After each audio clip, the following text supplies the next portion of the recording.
Namaskar, this is me Neha Goyal, your tarot reader, numerologist, DNA astrologer, as well as soul astrologer and empowerment coach. What really is soul desire astrology and what can one expect in this particular consultation? Now, this is a video wherein I will explain that. You can get in touch with me through all the links which are mentioned in the description. And if you're watching me on YouTube, please hit the subscribe button and the bell icon so that you do not miss on any update.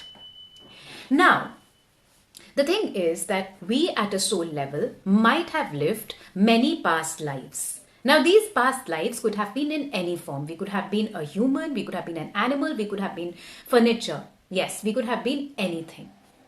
Now, in the various past lives that we lived, especially in the last life that we have, there was some burning desire of ours which remained unfulfilled. This desire, in fact, revealed to us when we were almost dying. And why did we have that desire? Because we dedicated our entire life to a particular way of being and maybe ignored some other way of being, which then becomes our desire where we feel, oh, I wish I had done that. We carry forward that desire in this particular life. We are born for a purpose, and that purpose, and one of that purpose is that burning soul desire, to fulfill that burning soul desire. Now, how do we look at that in astrology? There is something which is known as Rahu and Ketu, which are the two nodes of the moon. Moon, which is related to Mansa, Mansa, which is anyways related to our desires, how we think, our emotions, etc. Rahu in Western astrology is known as the north node of the moon, and Ketu is known as the south node of the moon. Wherever in our chart Ketu is placed, that is something which we have already achieved in our past life. That is also indicated through our comfort zone, something which we are very comfortable doing. Where Rahu is placed, that is our burning desire which remained unfulfilled from last life, and we have carried forwarded it to this life.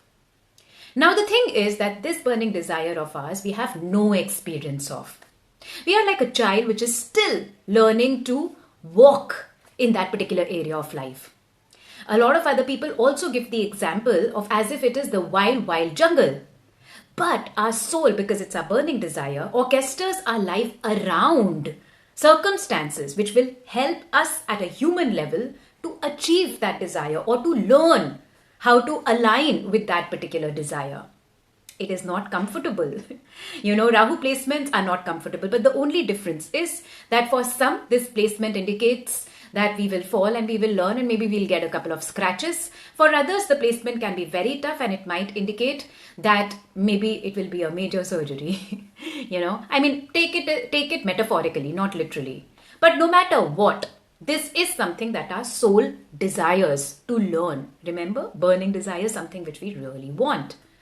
And then it is also looked at which house are Rahu and Ketu placed in and what other planets, etc. are influencing it.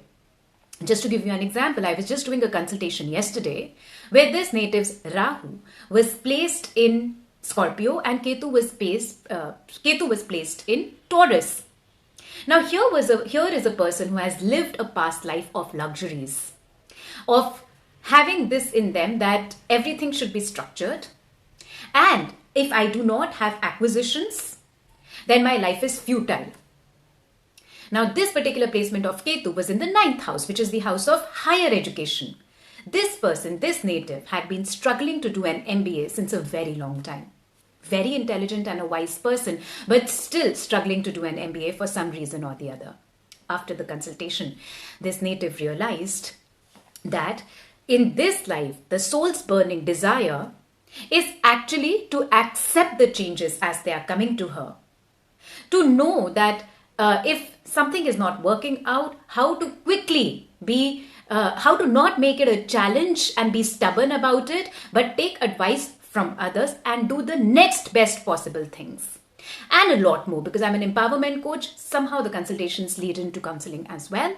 And now this native is very well settled in the job that the native is doing.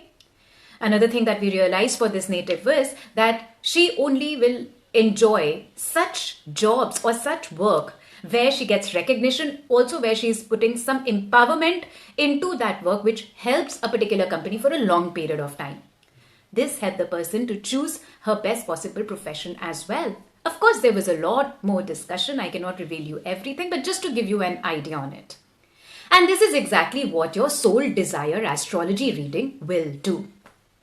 Now, if you want to get in touch with me to book your Soul Desire reading, you can message me in the links which are mentioned below, or DM me if you're watching me on Instagram. These days, I'm also offering a combo package for DNA astrology and Soul Desire astrology also, so that there is no stone unturned. You are taking care of your negative karmic balance also, plus you're moving towards your soul desire as well.